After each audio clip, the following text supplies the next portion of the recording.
2장 너희 형제들의 이름을 하나님의 귀한 자로 고쳐 불러라. 너희 자매들의 이름을 자비를 얻은 자로 고쳐 불러라. 이제 파티는 끝났다. 너희 어머니를 법정으로 끌어내라. 그녀를 고발하여라. 그녀는 더 이상 내 아내가 아니고 나는 더 이상 그녀의 남편이 아니다. 그녀에게 창녀처럼 입고 다니지 말라고, 가슴을 전시하고 다니지 말라고 전하여라.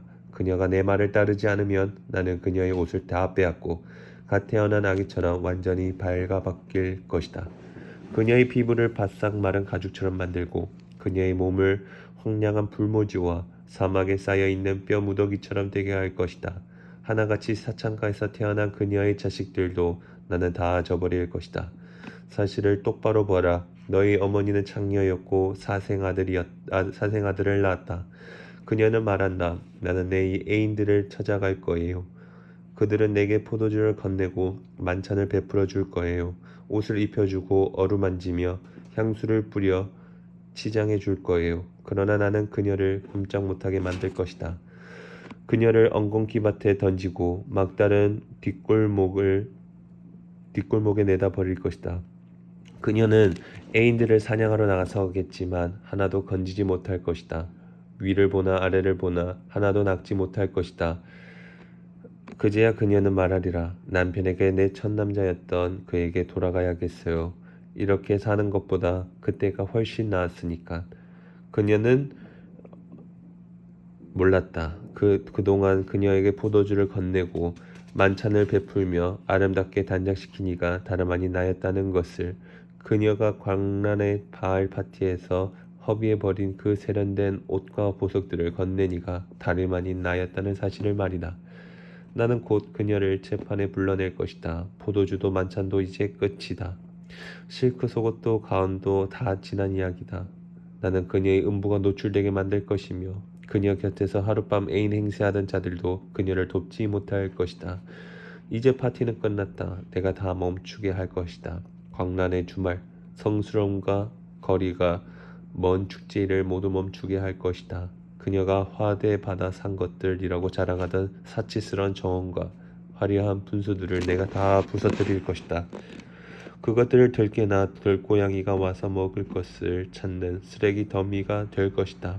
나는 난잡한 종교에 탐닉한 그녀가 대가를 치르게 할 것이다. 육욕을 쫓는 바알 숭배, 그에 따르기 마련인 그 모든 난잡한 성생활, 나는 안중에도 없이 한껏 꾸미고 남자들을 쫓아다닌 일에 대해 대가 말이다. 하나님의 메시지다. 백성을 향한 하나님의 사랑. 이제 내가 하려는 일은 이것이다. 나는 처음부터 다시 시작하려고 한다. 그녀를 다시 광야로 데려갈 것이다. 우리가 첫 데이트를 했던 곳으로.